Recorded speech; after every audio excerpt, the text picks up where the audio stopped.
देखिए, बिल्कुल हम यूपी में पूरी ताकत के साथ चुनाव लड़ेंगे इस मर्तबा इंशाल्लाह। और हमारी वहां पे ग्रास रूट के ऊपर भी अच्छी मजबूत पकड़ हुई है, लोगों ने काम किया है। वहां के हमारे जो प्रेसिडेंट है शौकत साहब, उनने भी काफी काम किया। और इतना नहीं, अभी आपने देखा होगा, अभी 2 दिन पहले हमारे party president barrister Asaduddin Owaisi साहब यूपी में गए थे। बहराइच मटेरा में एक बड़ा सभा को उन्होंने संबोधित किया और वहां पे उन्होंने खड़े रहकर कहा सभा के अंदर के हमारा इरादा है, हमको बीजेपी को हराना है।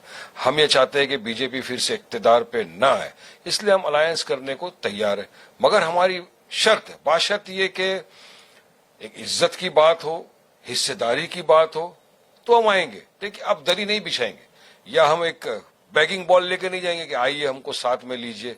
लड़ना है, आइए साथ में मिलकर कांधे से कांधा मिलाकर लड़ेंगे, बीजेपी को हराएंगे। और यकीनन आपने देखा यूपी की आवाम हमको मोहब्बतों से, दुआओं से नवाज रही है। और इंशाल्लाह हमको आने वाले दिनों में यकीन है कि हमारे उम्मीदवारों को वहां पे भारी अक्सरियत में अच्छी कामयाबी मिलेगी। क्योंकि जो पार्टी वहां पे आपने देखा, समाजवादी 2 मरतबा से हरा नहीं सकी बीजेपी को। एक हम कोई विकल्प के तौर पे वहां पे लोग देख रहे हैं। और बिल्कुल पूरी मजबूती के साथ, पूरी ताकत के साथ मजलिस लड़ेगी और इंशाल्लाह हमको वहां पे इस मरतबा कामयाबी अच्छी मिलेगी।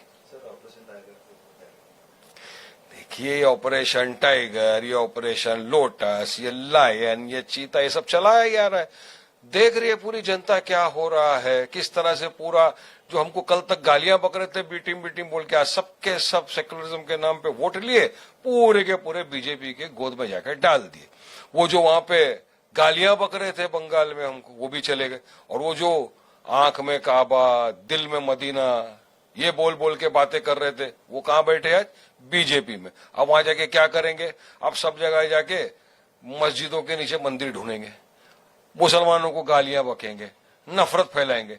यही वो लोग हैं जो हमको बोले था। पूरे देश ने देखा आज कौन असली बेटी में कौन गद्दार है, सब देख रहे हैं लोग। वफादार हमें खड़े यहाँ पे अल्हम्दुलिल्लाह, देख लिए पूरे देश के सामने आ गया। इसलिए बोलते हैं ना, दूसरों पे बेबुनियाद इल्जाम लगाने के पहले खुद के गिरेबान में झांको। अबे चले गए, दीजिए, हमको गाली से फर्क नहीं पड़ता। मगर आज देश ने देख लिया कौन है। वहां भी जा रहे, यहाँ देखिए महाराष्ट्र के अंदर क्या हो रहा है। पहले भी राष्ट्रवादी वाले चले गए, अभी शिवसेना वाले, उद्धव ठाकरे पूरे के पूरे जाने की तैयारी में। ये सब सेक्युलरिज्म के नाम के ऊपर वोट लिए और जाके पूरे बीजेपी की गोद में डाल दिए। तो इसका जनता देख रही है, देश देख रहा है। अब सब होता है, देखिए क्या हो रहा है। देखिए, जो उन्होंने कहा खड़गे साहब ने, मैंने उनका बयान ना सुना है ना पढ़ा है, लेकिन मेरा ये मानना है, मेरा पर्सनल राय भी है, पहले भी हमने कहा था कि आरएसएस वही संगठन है जिसने जंगे आजादी में कोई हिस्सा नहीं लिया। ये वो लोग हैं जो 52 साल तक हमारे तिरंगे का अपमान किया। इनके नागपुर के हेडक्वार्टर में हमारे तिरंगे को नहीं लहराया।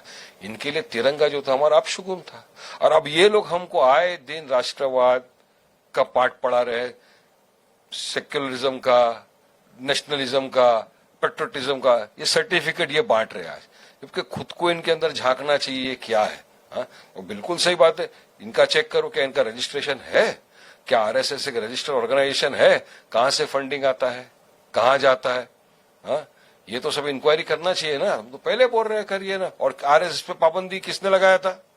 इन पे तो बैन था, हटाया किसने? वो भी सबको पता ही है। पूरा देश जानना चाहता है क्या है ऑर्गेनाइजेशन के ऊपर, इसका रजिस्टर्ड है नहीं है।